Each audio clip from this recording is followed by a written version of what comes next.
with that, let me start the theme of the topic today. Uh, we are focusing on two aspects of this topic. One is the talent landscape in GCC, and the second, a slightly a grayish, or you can say, more heated topic, the diversity. We would love to cover equity and inclusion as well, but given the paucity of time, we thought let's understand the feedback first, and then in some other round we will cover that. So, the topic for the first part is in Dubai. I have seen this a lot that there are 7 8 sectors. If you Google at this point of time, there are 7 8 sectors hiring big time. Right?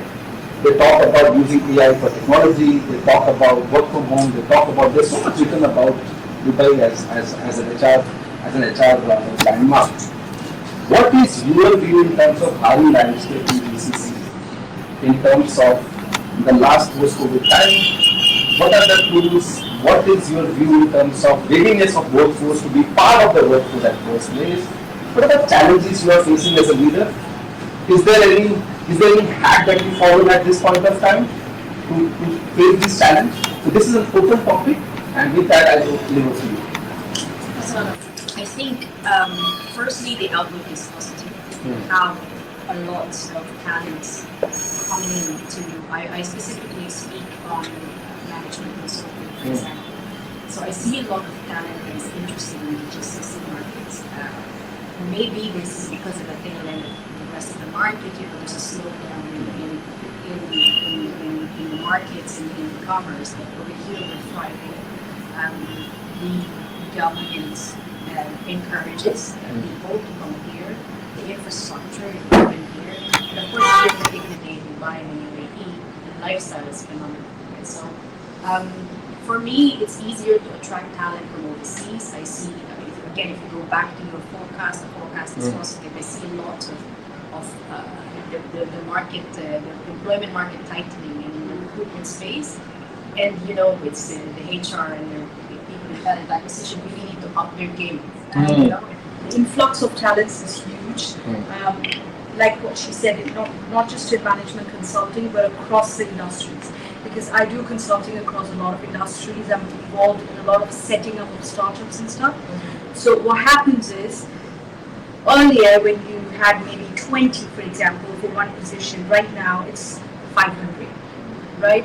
And from that mass, if you have to streamline, you really have to, it's not just your personal interview, you have to do your assessments, you have to do, a lot of times we do real time, at times it's more of a trial and error kind of a thing.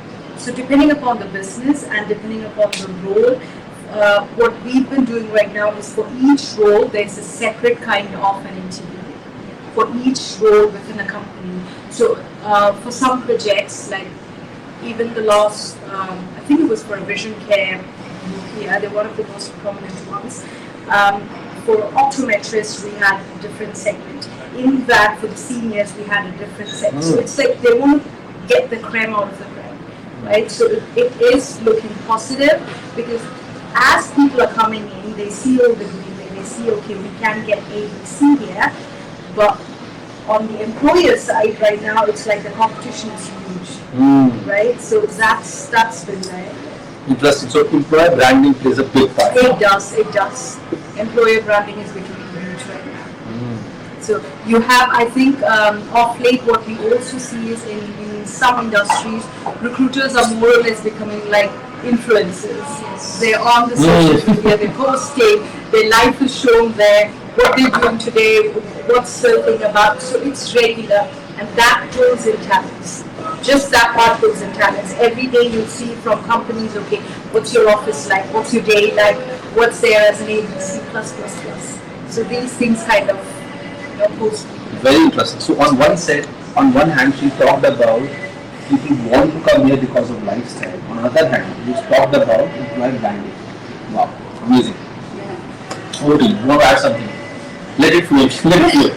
Well, I would say, I've been into retail for now 20 years. Yeah. And when I came here first back in 2005, in my first 1 year, I recruited 1,000 people. And this was for all retail brands. In Dubai, you recruited 1,000 people. UAE. Yeah, in UAE. At that time. In 2005. And recruitment was not a problem in terms of sourcing candidates because this is a touristic place. People come here to shop and to spend money. So Dubai, when it comes to retail, I never had any problems. One advertisement and 2,000 applications in one day.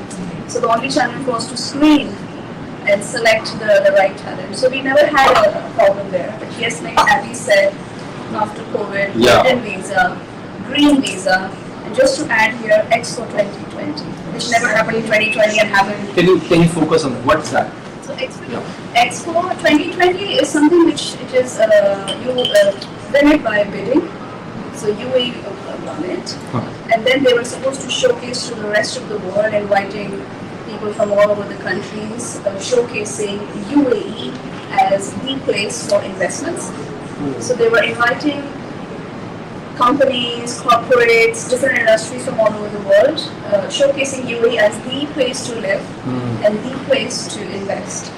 It's not easy to win Expo 2020, and what I have heard is when they won it, they were supposed to make some changes to this place, and that's when green visa and golden visa came out.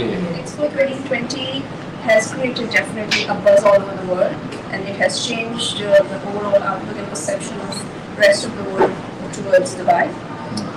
So in terms of recruitment, in terms of talent acquisition, there is plenty. And this is definitely a diverse place. We live in a diverse environment, which is also one of the things that we want to discuss today. So we definitely live in a diverse environment. We don't have any issues with diversity. We live into it, we are surrounded by it. It comes to us very naturally. We work with different cultures, different ethics, ethnic groups. We know now all the cultures. Like when I came, this is very interesting, when I came, and my first year when I hired 1,000 people, I had no clue what's the difference between a Lebanese or a Syrian or an Egyptian. For me, all Arabs are one. And I was interviewing, and I was making some mistakes in my interview because I was asking some sensitive questions. And then I was burning my fingers because I was like, oops, I shouldn't have asked this. But then over 1 year, I learned the difference between different Arabic cultures, different GCC, and then I stopped making my mistakes and I was asking the right questions, and I just improved my talent acquisition skills. I've just very recently started in the healthcare industry, so not the tech space but the non-tech space. And in so the healthcare industry has been identified as one of the focus areas for the UAE. So you have governments investing left, right, center in the healthcare industry. And honestly speaking, I'm spoiled for choices at the moment. So at any point in time, we're able to very much close our roles like doctor, GP, specialist in literally 2 to 3 days. So one of the reasons for that is also because of the war and the conditions that are across. There are a lot of immigrants from various countries that have come here. We've seen government has been giving war and rescue visas to a lot of immigrants from these regions, which means that there is some very good talent that's coming from different regions as well. Obviously, it's a bit challenging in terms of certain nationalities not getting visas because now we've suddenly seen few nationalities not getting visas. But I think diversity and talent over here is amazing. So it's like a pool of people within the healthcare industry where you can really, find those gems that you want to stick with your organization for. Having said that, I've also seen the other side where you have to weed out a lot to find that one person that you actually want. I've also seen that there's a lot of attrition. Obviously, there's golden visa, which gives a lot of flexibility and long-term longevity in the country. But I've also experienced that also gives the flexibility to move jobs very, very quickly, which means that there's attrition that the employer faces. And therefore, there is more focus on reward and retention strategies from an organization perspective. Now, diversity is an amazing strength that most of us are focusing on. We've all got diversity KPIs and OKRs, and everybody is, management structures, right? But I think with that, as HR leaders in these regions, we are forced to think so differently. That whatever policy that you implement, you have to actually think about every nationality that you have. So simple example is we are just at the onset of the UAE National Day, right? So you have the UAE National Day holidays going on. Most organizations are doing these employee events and employee engagement activities. what do you do in these activities, or how do you ensure that everybody is looked after, right? So simple initiatives like that, your end of year closing get-togethers that you do, diversity poses a different challenge, right? You have to have an inclusive. Which festival to celebrate on, which Correct. parties to have. So I had active discussions where what do you celebrate? So just because you've got 40% will always be people from the subcontinent because of the strength in this country, right? So that's the reflection of this country. But what festivals do you actually celebrate? So what employee engagement activities do you actually do? So it's different. It's different, and I love those challenges. And I think as HR leaders, we are just forced to think creatively and innovatively. So, amazing. that's been my experience. Empathization obviously is. So I think very interesting. So all four of us, I think this side of the table, if I just sum it up, she started saying, the lifestyle is good. People love to come here. Visa can be an issue, but the golden visa came in, so getting people is not a problem. Right? But one question before I move to the other side of the table, is there any application in terms of using tech? Because a lot of other part of the world are far ahead. They have moved to other side, different side, right? They ranging from GDP in Europe to filtering tools in a lot of Asian countries. What has been the stand so far? Because there's so many resumes, right? You were saying there's so many resumes. The issue is how to filter, right? I'll give you a simple example that I've seen through my conversations. If you want to see ladies, feel free to add on. I think one of the reasons is that if you're an SME in this region, you're always short on budgets. Okay, so you don't have the budget to invest in technology. So most often you're fighting a case which is a lost battle because the technology needs investment. Yes. If you're not an SME and you're a part of a larger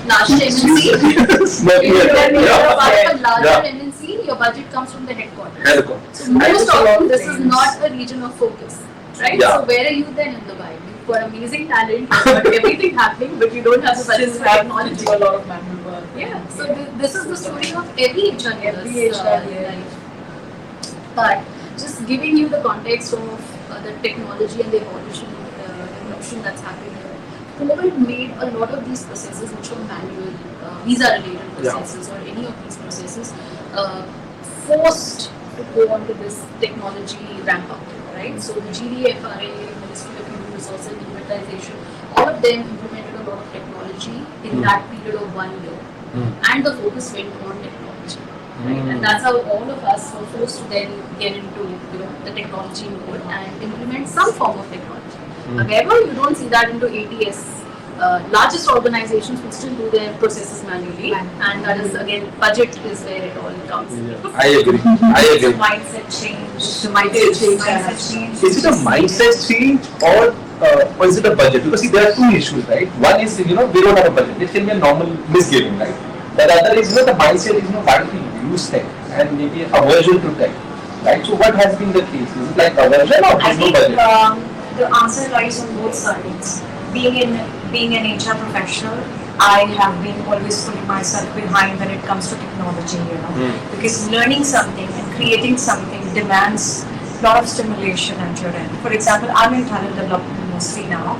A part of me, I've been a recruiter in an assessment company, Metal Marseille, working with it. But after that, I've been mostly in talent development. And recently, we got onto a product called Culture Amp.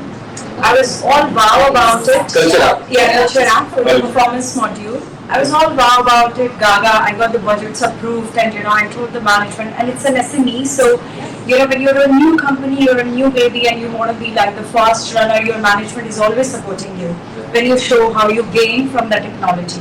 And the cost is not very high for the HR technology because it's already been, widely used all over the world, so they come very cheap, I would say, right? Absolutely. So, but when I started Culture Amp, when I sat, I realized it's like a clay pot for you. And you want to design everything. You want to think of the process. Of course, I know the process. But then you got to design everything, test it, put it in production. And that challenged me as an individual because I had to set aside time for doing all this because I sold the idea to management that, hey, we don't need another person for managing performance. No. Because we are digitizing the process. But then, every change first year is a very big pain. Where once you go through that pain, like once I've gone through this pain now, mid-year cycle and end-of-year cycle, successfully launched, I know the next year is going to be fully resting period and maturing in terms of system, getting upward, getting so many other things as part of the performance module.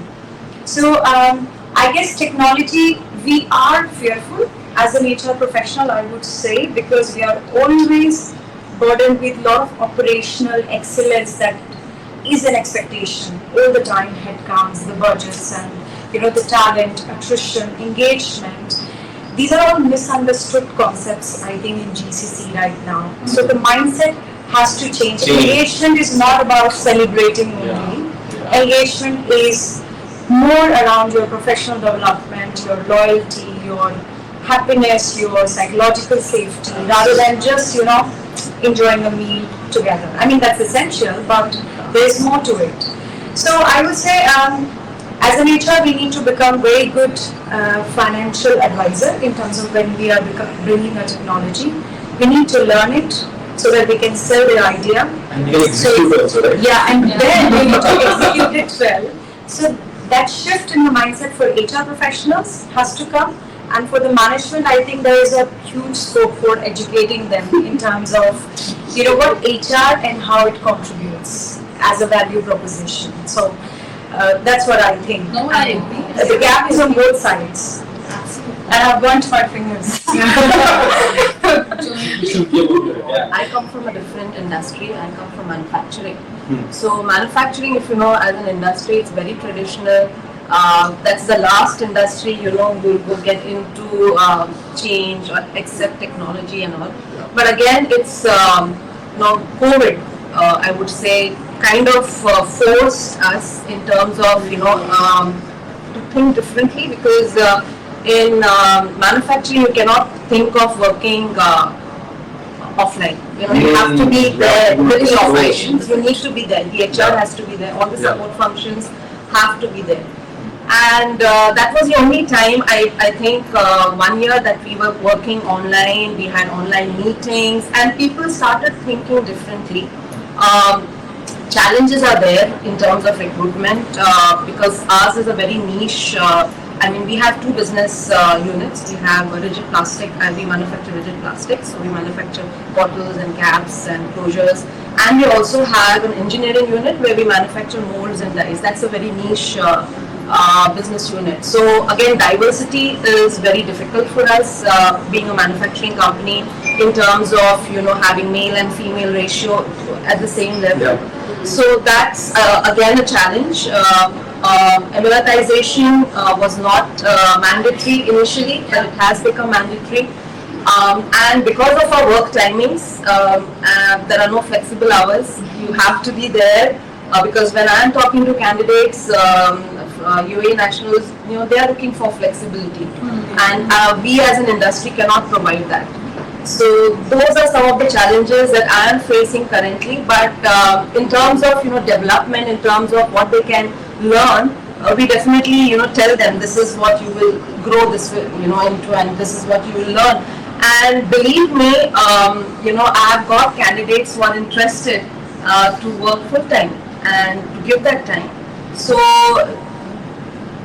those things, I think, industry-wise challenges are different when it comes to recruitment, when it comes to having diversity. Every industry poses different challenge. Yes. But I think yes, manufacturing. Holy grail, right? Not easy. I understand. It's a skilled job. Very skilled and blue The collar, way HR white, functions in grey, manufacturing, it's totally and then all types of employees, blue, grey, and creating a culture. Yes. Yeah, I know visa issues. I know everything. Too much lying to play. Alright, so I would like to dive into the essence of diversity. I think everybody as HR professionals, we like to talk about the way to diversity, but sometimes I was just reading a book yesterday. How did the entire diversity aspect come into the play, right? So early 2008, 2005, we're listening that, Merrill Lynch had a big lawsuit because women could not come on the top. So essentially, the corporates were scared to include diversity because of the essence of, oh my god, we don't need these, right? And then when I was working in UK, there's a big problem of aging workforce, right? So they don't want to employ people who are aging, right? And then if you see compared to Southeast Asian regions or South Asia, where we young population, a lot of youngsters coming to Dubai, Singapore, it's not the case in Europe, right? So that's where there's one sense of suffering. Now, if we come back here, 85% of Dubai's population or the working force is expats. So if we try to dive down to the essence of diversity, what does diversity really do? It's not about saving yourself from lawsuits. It's basically every company says innovation is me and this and that. Basically, diversity is what brings innovation, because diversity is creativity, whether it's age, whether it's different cultures. So sometimes when you sell it to the management, not about the cost perspective, because every time the HR is the last thing they will listen to, because it's the cost center, right? So you need to sell it, this is the problem that we're facing, and if you want to drive innovation, you need to get people from different sectors of society. You need to get not just, for example, I have an intern in marketing who's enormous, he's so smart.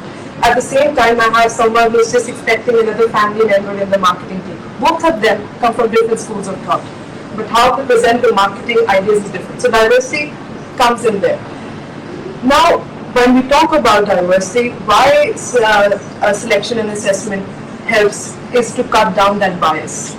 Sometimes it's just that the managers have this sort of ideology. The job description would be set up in such a way, he should be.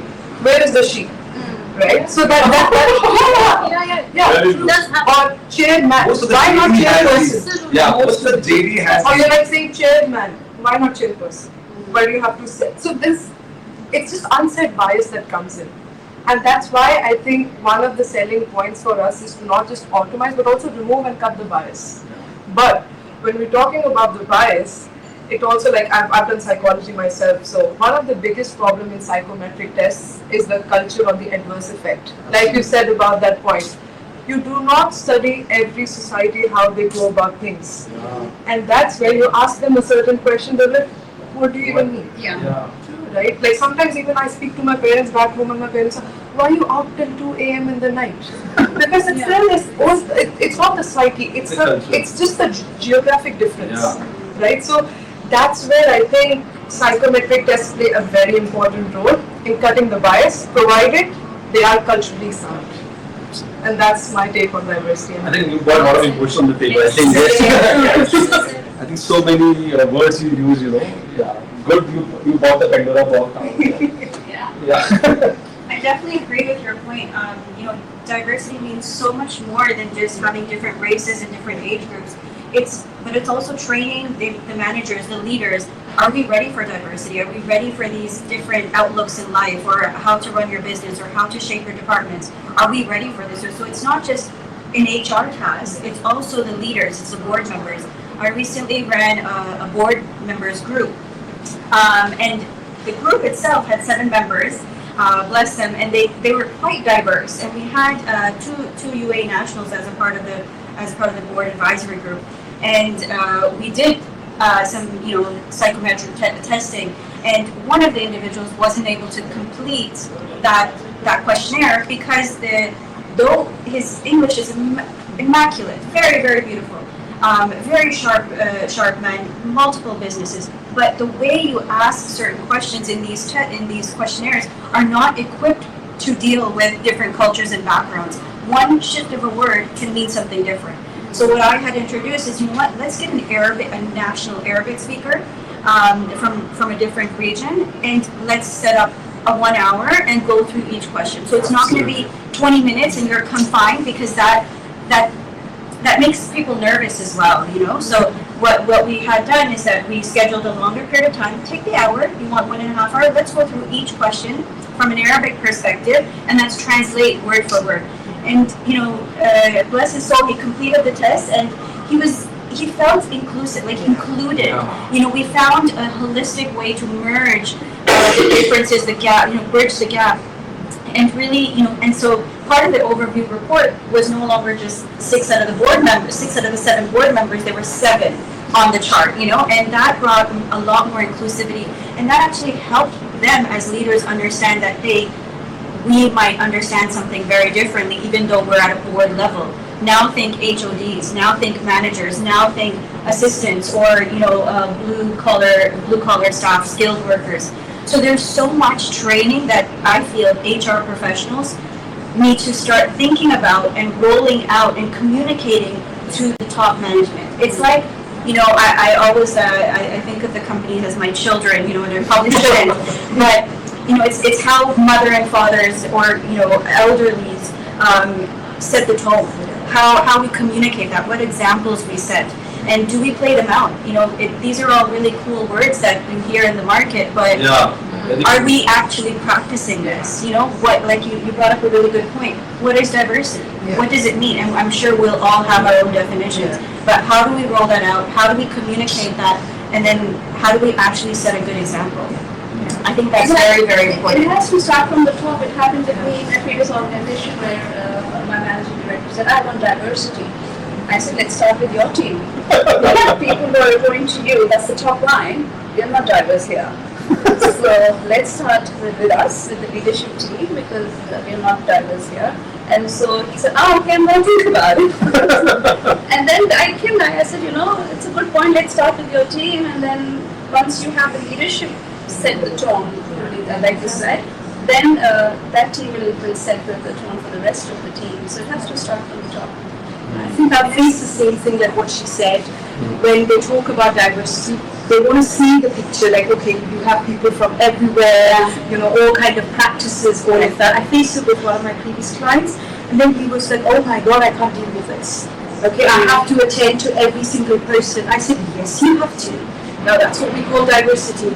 And when we've had senior, people who've got loads of years of experience coming, it's like, no, I don't want old age people here.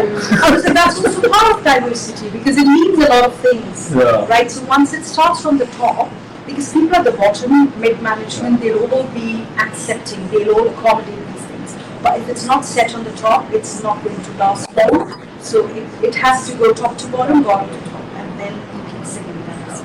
And it's not just about race and culture. The UAE introduced people of determination. Yes.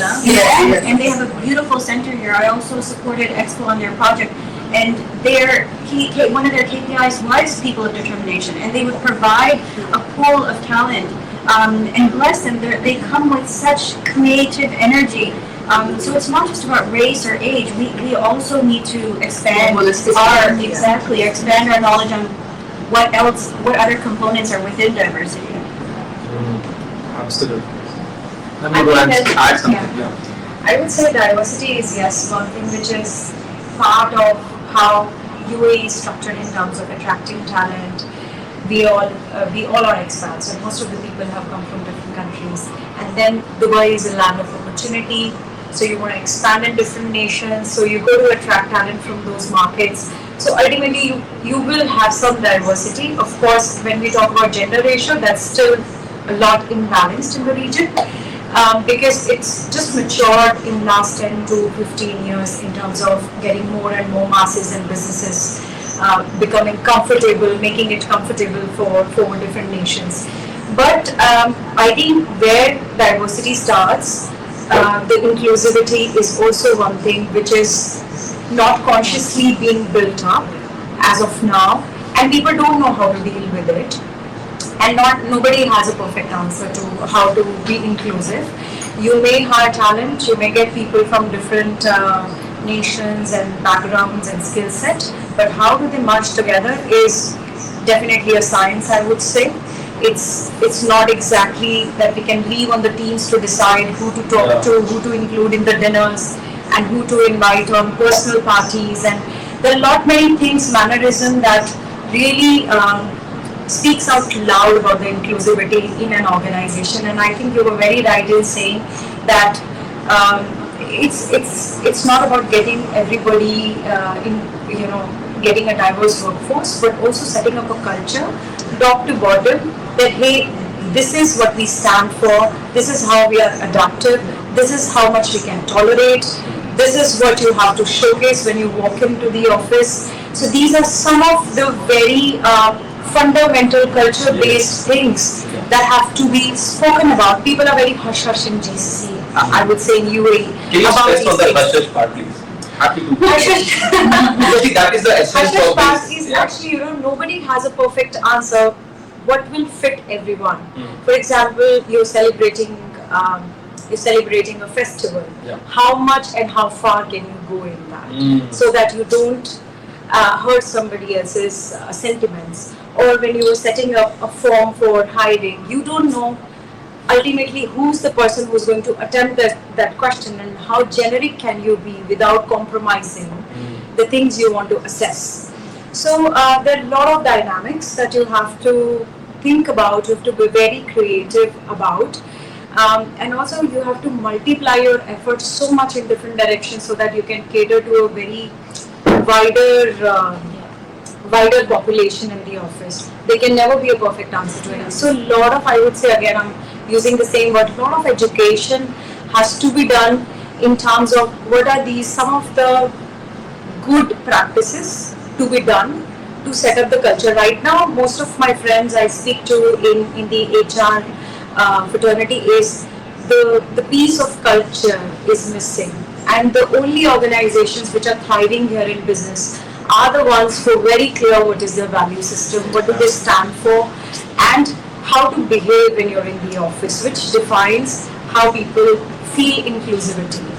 So this is where I think the budding organization, I'm working with a budding organization right now, and our focus is very much into what culture we stand for, so that the 100 people we have today, it becomes a chain system. When we have another 100 people, it gets replicated, and over a period of time, we become an institution that was started with a vision about the culture. HR can't be the monitor of how you're behaving. It has to be built in with each day. So I think inclusivity is one very big part where we have to focus at this point in time when we are in this environment. There is money, there is opportunity for business.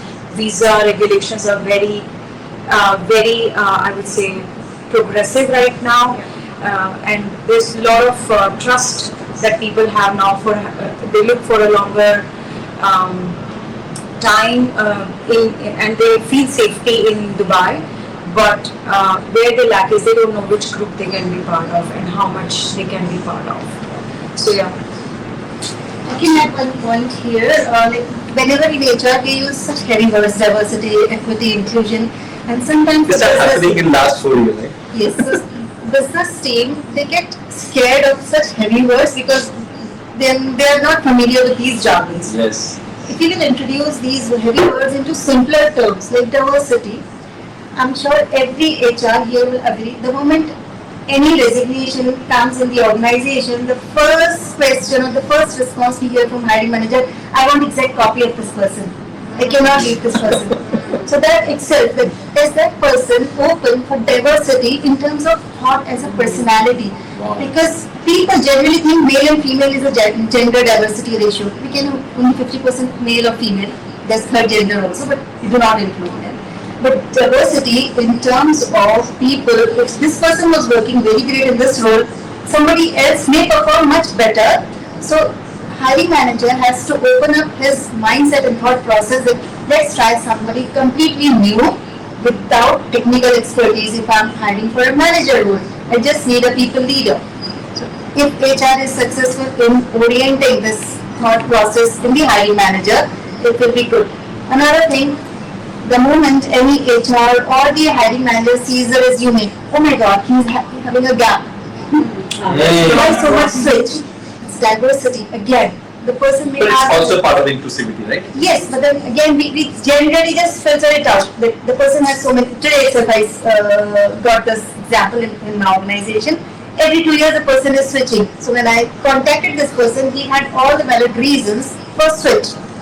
So generally we don't go into that in depth, but please consider this as a diversified CV. Another one, female, the moment they are done with their family, they take a break and they want to return to work after a certain period. They are not that much welcome. Or she might be Yes. particularly in Very much.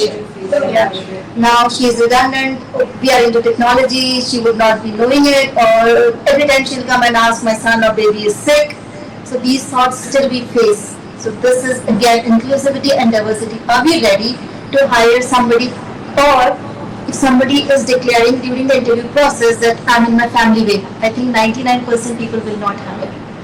Even though government 2 years back have reduced this waiting period of maternity. Like earlier there was, I think, 6 months time frame that you should be serving 6 months in the organization to utilize maternity break. Now that rule has been scrapped. So if you join today and tomorrow you are saying in maternity break, the government allows you to have maternity, but nobody consider them. So are we considering them? God has blessed her only to into this family way. So we are not thinking in that direction as well. Somehow we HRs also think that let's put it on the backside, let's bring that man. But many a time it is also a function that, despite the heart in the right place, business compulsions, business, all the decision makers who an HR speaks to, they will say, better to skip these candidates. How an HR can counter that? Or have you done that in the past? Yes, I've always done it because again assessments come into picture here. Unbiased thing. Because assessment do not ask these questions.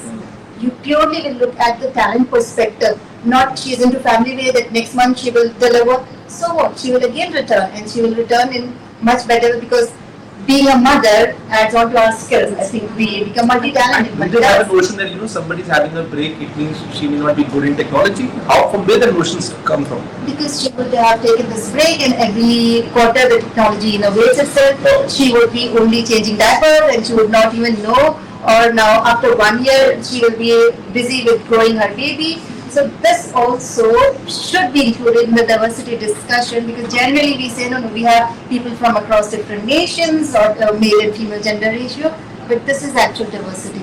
Another inclusivity. Again, we speak very heavy words. Yes. Are we using gender neutral words in our organization? As you rightly said, chairperson, but we still call many of us.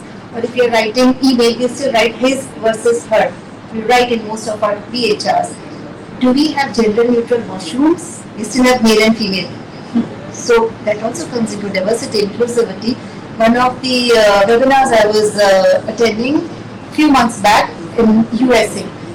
So they were also highlighting this fact that as long as your washrooms are male and female, you are not inclusive. Yes. How about few who now we have third gender also? Where will that person go if you have only male and female washrooms? But I just want to say something. Now that we're talking about diversity, every industry has a different way of looking at it. In retail sector, diversity also brings revenue. We make money. Yes. So in the stores, How can you? so in the stores, in our previous organizations, I don't think I should name the organization. Yeah. So we've had retail stores, actual stores. Now Chinese New Year. We don't have any Chinese staff in the store, but we've got like loads of Chinese customers coming to the store. And we're not able to sell to them because they don't speak English and our staff, they don't speak Chinese. So we used to lose sales. And this was, I would say, back in 2014, we started a drive of hiring Chinese. So we went to China and we hired around 85 people, Chinese. We got them to Dubai. It was a big project because Chinese are also not used to coming to Dubai. And then we plotted them in our stores.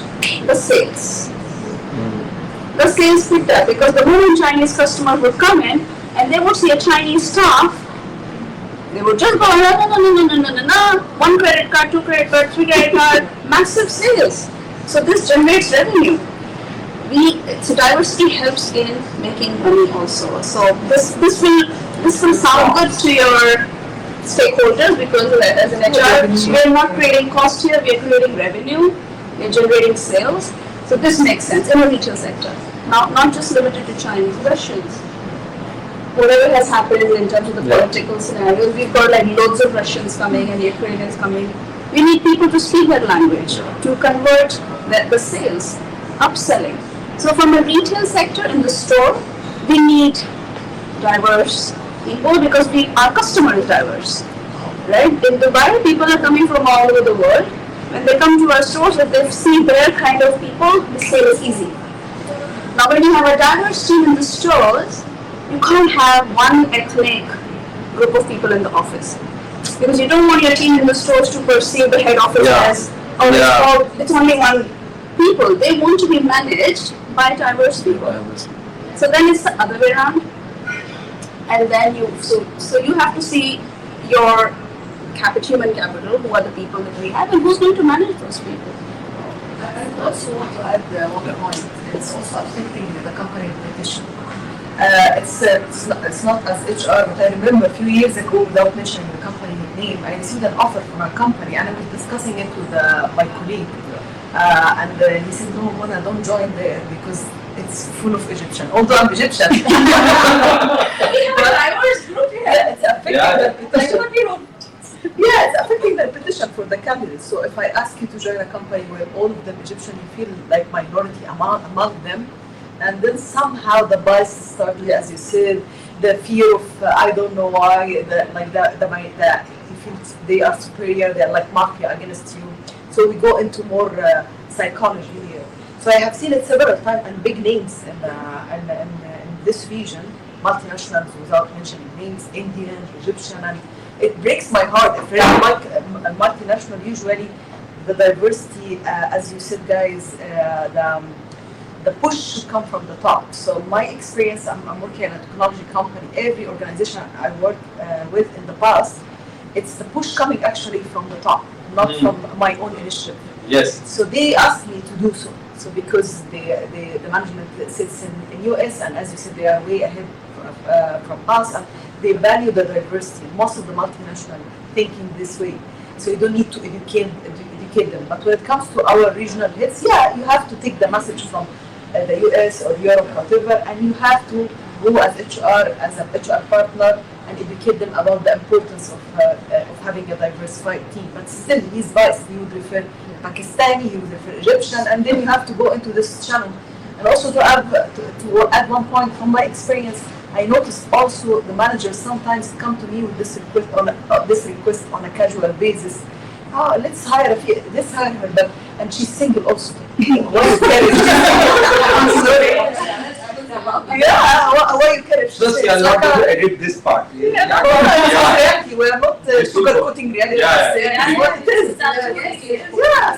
So I asked him a casual talk again, and people trust me. So why you want a single lady? You can ask her to go extra mile. She can go travel with me, attend seminars, attend the events. Of course, then I think, okay, if I get married now, maybe I lose my trust.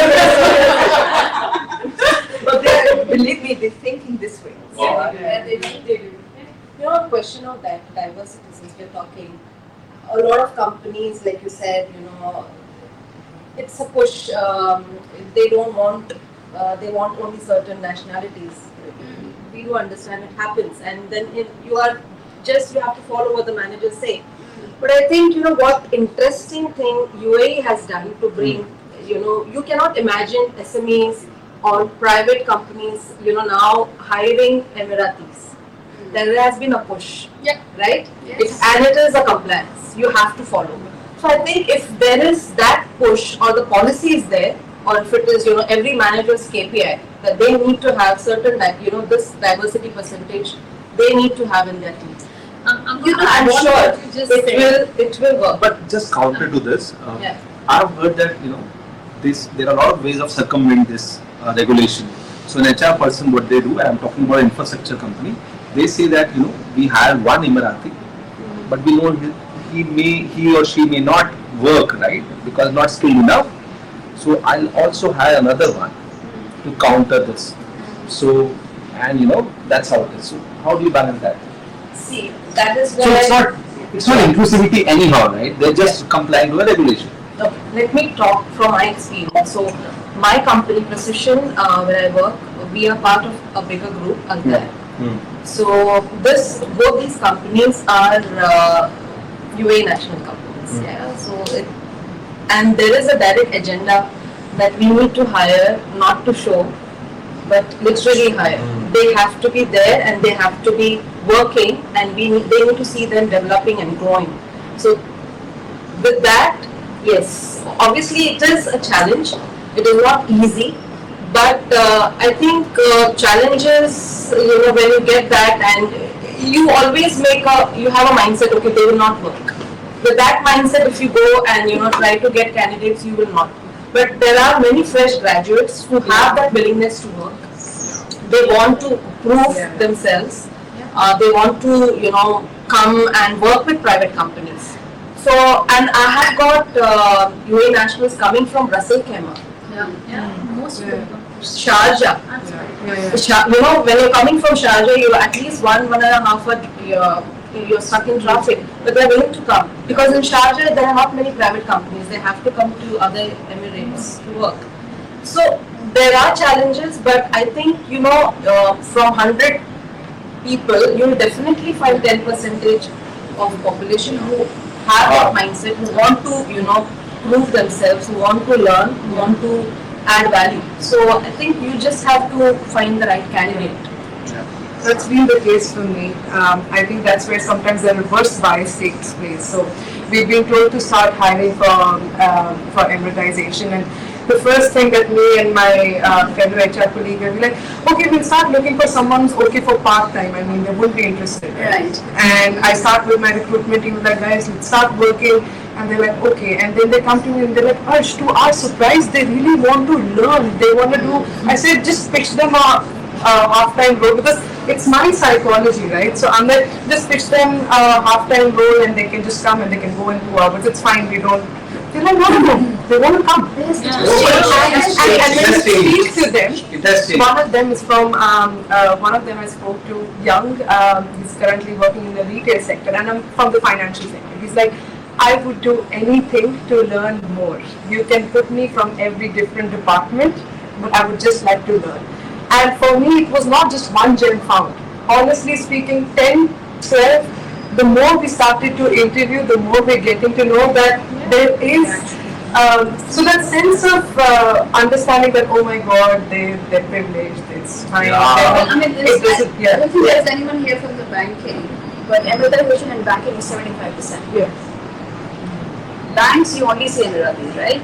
You go to the bank, it's all of Emiratis. Only in the back end, you've got non-Emiratis working and doing the actual legwork. But in banking, it's 75% Emiratization, and they are working. Senior positions are all Emiratis. So the Emiratization has gone to another level here. It started from 5%, 10%, it has gone up to 75% in most of the industry. By the way, I don't know if any of you have already heard from Ministry of Labour. They have started monitoring diversity. Yes. So now we have this monitoring Ministry of diversity. Labour, which is also linked to the wage protection system. When you process your payroll, they are monitoring if we are diverse or not. And if we are not, they have started raising questions because if you're not diverse, it may impact your visa cost. It may impact your renewals, categorization, category A, B, C. If you are a better category, you get more benefits in terms of the visa cost. How do they define diversity? Because in your WPS, you have I mean, what's their criteria? they want like company must hire people from different ethnic That's backgrounds. based on nationality. Determination actually. People of determination. So that is the new thing. People of determination. So we've got a couple of doctors, and our model is fantastic because we do teleconsultations, and doctors being in hospitals, it's very difficult if you're handicapped or you're a person with determination. So our model is so good with that we managed to get a couple of people with determination, and they enjoy the job. They are top performers. Because HR itself is very diverse. We're meant to train, hire, recruit, talent, develop. The role itself is so diverse, right? So adding that revenue component is, I very much agree. I mean, when they add sales point to it, everyone wants to do 100%. And if you just talk about cost center, Because that's what HR is known for, that we're the costing, that's where the cost all comes The from. best way to really sell your idea is to speak the language of the leaders. Yes. The leaders will only look at revenue, Yes. profits, If you want to sort of challenge or propose an initiative, it has to have a bottom line. It has to have some sort of impact on efficiency, some sort of impact on cost efficiency, etc. So it's very, very important that us as HR leaders, we also know how that this is strategic, that this is something that will bring us business, something that will reduce costs. So, it's very, very important. We have a lot of expos here, financial expos, and we did not go in, so our company is rebranding, we're going pretty big in terms of ramping up our sales presence across the globe. And we had this expo in Dubai, and we did not go for the big name, biggest booth, so to call it. We went for the small booth just to test our waters, right? Because we did not have something very fancy or attractive, because the product line was similar to what we were doing. We just wanted to see how we really fare well. And my boss was back from London, and he said, okay, I want to see how we're performing. And we could see we are at the corner of a door, and there are big names in the center of the expo, but a lot of people are just coming to us, signing up, and there was like small robot there. So everybody thought, oh my God, they're just doing AI, they just have a small robot. But after a point of time, the robot, it just went away, and still the traffic is the same.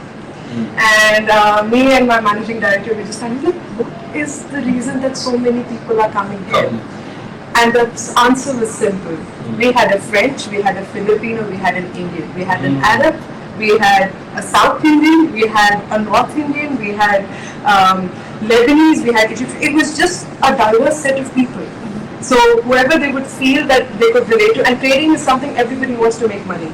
But it's just for them to understand, okay, Islamic account, I would speak to someone who's from an Arabic. So just a sense of familiarity would just make it feel much more better. So of course the numbers went up, but it was quite visible that compared to the other brokers or the other firms, we were doing fast. And then we kind of understood the essence of it. It's just the relatability. That, I mean, even if in partners, it's just a sense of one touch of relatability. Even though the person was not from sales, was from customer support, but he would just say a word in Arabic.